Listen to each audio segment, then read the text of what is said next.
नमस्कार दोस्तों। कई सारी जगह ऐसी होती है जहां हमें नहीं जाना चाहिए।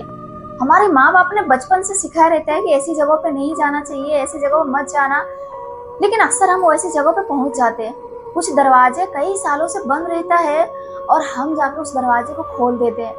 लेकिन उसके बाद जो भी होता है उसके जिम्मेदार सिर्फ आप और हम होते हैं, लेकिन उसका भुगतान सबको करना पड़ता है। कुछ दरवाजे ऐसी होती है जो सालों से बंद पड़ा रहता है।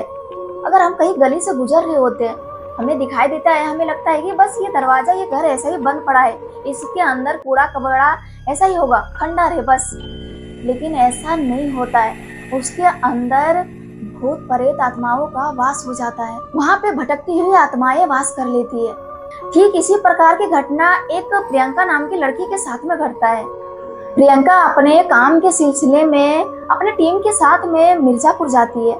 लेकिन उनके साथ तो वहां पे क्या हुआ नहीं हुआ किसी को कुछ पता नहीं चला। बस ये एक हॉरर स्टोरी में सीमित रह गया। प्रियंका को एक नए प्रोजेक्ट में काम मिला था। पुराने पुराने स्कूलों में जाके फोटो निकालना और उस फोटो को मैगजीन में उतारना, ताकि लोगों को दिखे, सरकार को दिखे कि अभी भी स्कूलों में कैसे होते हैं, बच्चे के साथ में बच्चे को कैसा देखा रेख किया जाता है, स्कूल कैसे है, खिड़कियां कैसे, दरवाजे कैसे, जो भी हो सारी चीजें मैगजीन में उतार के सरकार को दिखाना था। प्रियंका मुंबई में रह रही थी। वो बोलती है कि सर, मुंबई में मुझे ऐसा नहीं लगता है, मुंबई में अच्छे खासे से ये सब चीजों का ध्यान दिया जाता है, तो यहाँ पे ऐसा नहीं हो सकता है। उनके सर बोलते हैं कि देखो प्रियंका, अगर तुम्हें कहीं ऐसा दिख रहा है, ऐसा लगे, लेकिन लाओ, इस चीज को छापना, इस चीज को दिखाना बहुत जरूरी है। अब प्रियंका के माइंड में वो बचपन में जिस स्कूल में पढ़ी थी उस स्कूल का ध्यान आता है। वो बोलती है कि सर, मैं मिर्जापुर में रह के बचपन में पढ़ाई की हूँ, मुझे पता है कि वो सब स्कूलों में अच्छी खान पान नहीं होता है, तो ऐसी जगहों को दिखाना बहुत जरूरी है। उनके सर बोलते हैं कि ठीक है प्रियंका, तुम टीम के साथ में जाओ, पूरे टीम के साथ में जाओ, जितना भी खर्चा वगैरह जो भी लगेगा हम देने के लिए तैयार हैं। काम तो खैर 2-4 दिन का था, लेकिन उनके सर बोला कि नहीं, आराम से तुम लोग घूम फिर के अच्छे से तुम लोग वहां से फोटो वगैरह निकाल के लाना। प्रियंका अपने टीम के साथ में सारा सामान लेती और निकल जाती है मिर्जापुर के लिए। जैसे इन लोग मिर्जापुर पहुंचते हैं तो वहां पहले से ही होटल बुक किया गया था। वहां पे इन लोग सारा सामान वगैरह रखते हैं। और प्रियंका जब बचपन में वहां पढ़ी है, वहां उनका घर था, तो उनका चाचा चाची वहां रहते थे। उनसे मिलने के लिए प्रियंका चली जाती है। वहां उनके चाचा चाची प्रियंका को देख के बहुत ज्यादा खुश होते हैं। प्रियंका जब बात करती है उस स्कूल के बारे में कि हम लोग इस स्कूल को देखने के लिए आए हैं कि यहाँ पे क्या चल रहा है, कैसे बच्चों को देखा जाता है, कैसे यहाँ पे क्या जाता है, ये सारी चीजें हम लोग देखने के लिए आए हैं। उनके चाचा चाची मना करते हैं कि देख बेटा, तुम लोग आए हो लेकिन उस स्कूल में मत जाना। प्रियंका बोलती है कि नहीं, ऐसे ऐसे स्कूलों के बारे में सरकार को, लोगों को दिखाना बहुत जरूरी है कि बच्चे को देखते नहीं है अच्छे से, और आगे चल के यही सारे बच्चे को तकलीफें, परेशानियां उठानी पड़ती है। प्रियंका के चाचा चाची, वहाँ पे जितने रिश्तेदार थे, सारे लोग बहुत मना करते हैं, लेकिन उन सब लोगों को, बात को इग्नोर करके प्रियंका वहां से निकल जाती है। जैसे अगले दिन सुबह होता है, सुबह होते ही उन लोग अपना फटाफट तैयार होते हैं और सारा सामान वगैरह लेने के बाद में धूप निकल चुकी थी, 10 बज चुका था। जैसे ही प्रियंका और प्रियंका के टीम वाले उस स्कूल के अंदर पहुंचते हैं, वहां पे बहुत सारे बच्चे थे। प्रियंका बात करने लगती है वहां के प्रिंसिपल से। प्रियंका को एक बच्ची पे ध्यान जाता है। वो बच्ची बाथरूम की तरफ जा रही होती है, लेकिन बार बार वो 3-4 कदम पीछे आ जा रही थी। वो जा रही थी, फिर 3-4 कदम पीछे आ जा रही थी। प्रियंका 5-10 मिनट से ये चीज नोटिस कर रही थी। फिर वहां से वो आती है उस बच्ची के पास में। वो पूछती है, बेटा तुम्हें बाथरूम जाना है तो जाओ ना, तुम जा क्यों नहीं रही हो, और किस बात से तू डर रही है? बच्ची बोलती है, डर की बात तो मुझे पता नहीं है, लेकिन मुझे ऐसा लगता है कि बाथरूम में कोई तो है बहुत बड़ा। प्रियंका बोलती है कि रुक जा, तुम्हें डर लग रहा है ना, हम जाके देखते हैं। प्रियंका जैसे ही बाथरूम के अंदर जाती है, बहुत गंदी बदबू आती है। इतनी गंदी बदबू आती है, प्रियंका की नाक सहन नहीं कर पा रही थी। तुरंत प्रियंका अपनी नाक को बंद कर लेती है और देखती है चारों तरफ बाथरूम में अंधेरा ही अंधेरा है। वहां पे एक ट्यूबलाइट है जो वो भी अच्छे से ढंग से जल नहीं रहा होता है, और इतनी गंदी है ऐसी बाथरूम। अपनी नाक बंद करके चारों तरफ देख रही होती है। तभी अंधेरे में से उनको ऐसा लगता है कि कोई तो बच्चा है कि हंस रहा है। प्रियंका घबरा जाती है। वो सोचती है कोई बच्चा मेरे साथ प्रेम कर रहा है, इसे मजाक कर रहा है। उस बात को प्रियंका इग्नोर करती है और बाथरूम से निकल जाती है। उस दिन का समय खत्म हो जाता है। प्रियंका अपने टीम वालों के साथ में वो होटल पहुंचती है, और रात में खाना वाना खाने के बाद में अगले दिन के बारे में डिस्कस करने के लिए सारे टीम वाले एक साथ बैठे हुए रहते हैं। तभी प्रियंका बात करती है अपने टीम वालों के साथ में कि अब वो स्कूल पहले जैसा नहीं रहा, अब वहाँ कुछ अलग सा लगता है। ऐसा लगता है कोई हमेशा साथ साथ में कोई घूम रहा है। पहले तो मुझे ऐसा लग रहा था कि कोई बच्चा मेरे साथ में मजाक कर रहा है, प्रेम कर रहा है, लेकिन ऐसा नहीं है। वो जो कोई भी है, मुझे ऐसा लगता है वो मुझे मारने का कोशिश कर रहा है।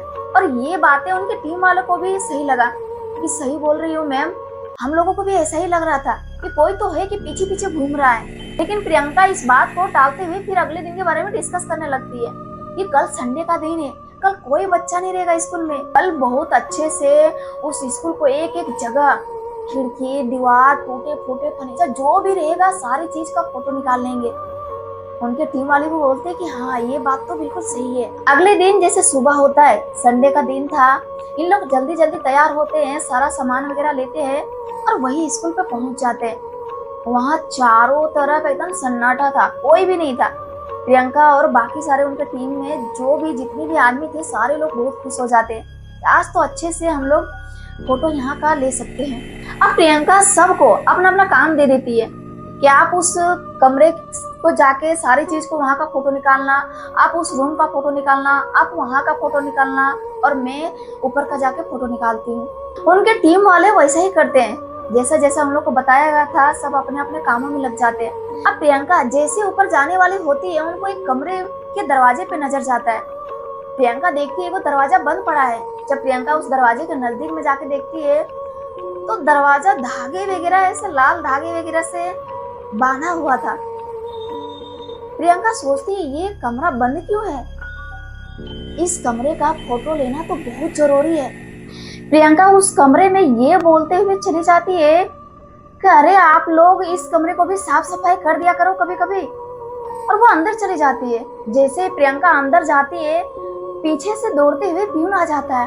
वो बोलता है कि मैम आप ये अच्छा नहीं किए, आप इस स्कूल के रूल्स के खिलाफ काम किए, ये दरवाजा आपको नहीं खोलना चाहिए था। प्रियंका बोलती है कि आप चिंता मत करो, हम सारा चीज का परमिशन लेके ही आए हैं। और वो रूम में चारों तरफ घूम घूम के फोटो लेने लगती है। बार बार प्यून मना करता है कि मैम इस रूम के, इस कमरे के बारे में ना तो प्रिंसिपल कुछ कर सकते हैं, ना उससे बड़े अधिकारी कुछ कर सकते हैं। ये काला जादू, भूत प्रेत, आत्माएं की बात है। लेकिन प्रियंका उनकी बातों को इग्नोर कर देती है। और फोटो लेने निकलने के बाद फाइनली वहाँ पे सारे टीम वाले इकट्ठे होते हैं और उस स्कूल से उन लोग होटल में डायरेक्ट आ जाते हैं। होटल में जब आते हैं, रात को खाना वाना खाने के बाद में सब लोग अपना अपना फोटो दिखाने लगते हैं कि हम इस जगह का फोटो लिए हैं, यहाँ ऐसा था, यहाँ इतनी सारी खिड़कियाँ टूटी हुई थी, ऐसी दीवारें थी, ऐसी बेंच था, ऐसा टूल्स था। मतलब सारी चीजों का उन लोगों ने फोटो निकाल के लाया था। लेकिन प्रियंका जिस कमरे की फोटो निकाली थी वो पूरा का पूरा ब्लैक था, उसमें कुछ नहीं आया था। बहुत कोशिश करते हैं देखने का, लेकिन वहां पे कुछ दिखाई नहीं देता है। प्रियंका आश्चर्य हो जाती है, ऐसा कैसे हो सकता है। अब प्रियंका के कैमरे में एक फोटो आया था जो हल्की हल्की धुंधली थी। प्रियंका बार बार उस फोटो को थोड़ा थोड़ा करके साफ कर करके देख रही थी, तो उनको दिखाई देता है उस कमरे में एक बुर्का पहनी हुई कोई औरत बैठी हुई है। प्रियंका सोचती है कि वो कमरा तो कई सालों से बंद था और संडे का दिन था, तो वहां पे उस कमरे में ये औरत क्या कर रही थी। जब ये बातें और वो फोटो को उनके टीम वाले देखते हैं तो सब हैरान हो जाते हैं कि ये तो बात बिल्कुल सही है। संडे का दिन था, वो कमरा बंद था, फिर उस कमरे के अंदर में जब आप लोग को वहाँ कोई दिखाई नहीं दिया, फिर उस कमरे के अंदर में ये काली बुरखे पहन की औरत वहां पे क्या कर रही थी। उनके टीम वाले बोलते हैं कि कोई बात नहीं, हम लोग यहाँ से सुबह निकल जाते हैं, जितना फोटो हम लोग को लेना था हम लोग ले लिए। लेकिन प्रियंका बोलती नहीं, हम उस स्कूल के प्रिंसिपल से जाके मिलेंगे, उससे पूछेंगे, उसको तो पता होगा ही होगा कि आखिर उस कमरे में क्या था, उस कमरे का क्या राज है, वहां पे ये औरत कौन थी। जब अगले दिन सुबह होता है, उस दिन मंडे का दिन था, प्रियंका उठती है और फटाफट तैयार होके उस स्कूल में पहुंच जाती है। वहां पे जैसे जाती है तो क्या देखती है, कोई टीचर वगैरह तो आए नहीं थे, लेकिन कुछ बच्चे आ चुके थे और 2-4 बच्चों को लेके प्यून कहीं जा रहा होता है। प्रियंका तुरंत आवाज लगाती है कि आप इन बच्चों को कहाँ लेके जा रहे हो। प्यून बताता है कि मैम, कल जो आपने वो दरवाजा खोला, हमें हिम्मत नहीं हुआ वो दरवाजा हम बंद कर सके। सुबह जब हम स्कूल आए हैं और देखे कि उस कमरे में कई सारे बच्चे आ चुके हैं, सब लोग बैठे हुए हैं और अजीब अजीब आवाजों में सब बातें कर रहे हैं। बच्चों को यही सामने एक मौलाना रहता है, वहीं पे लेके हम जा रहे हैं। प्रियंका बोलती है ठीक है आप चलिए, मैं भी आती हूँ, मैं भी देखती हूँ कि आखिर ये बात क्या है। प्रियंका भी उनके साथ साथ में चली जाती है।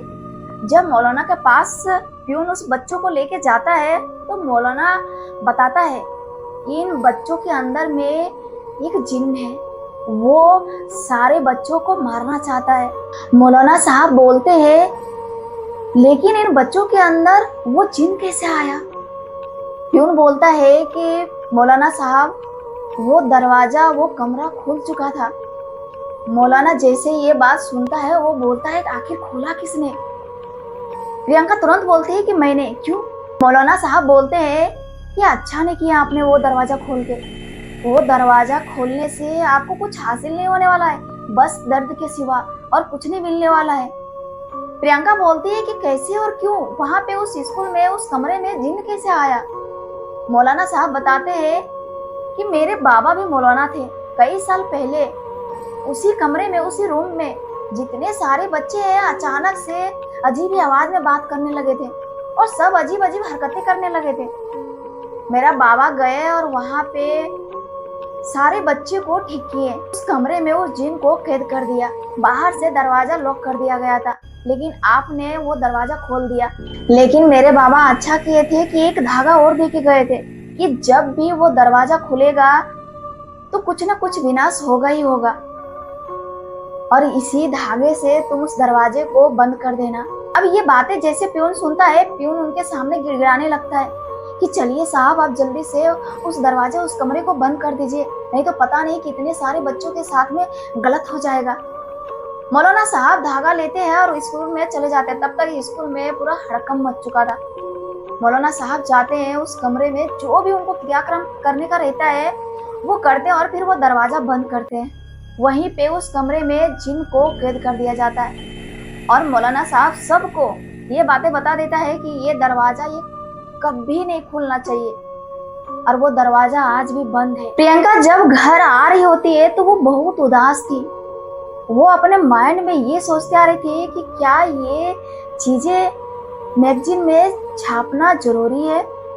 वो भी डिसाइड करती कि नहीं, हम ये सारी चीजें नहीं बता सकते, नहीं तो लोग उस स्कूल के बारे में और ज्यादा जानने का कोशिश करेगा, उस रूम के बारे में जानने का कोशिश करेगा। इसलिए प्रियंका वो चीज हटा देती है।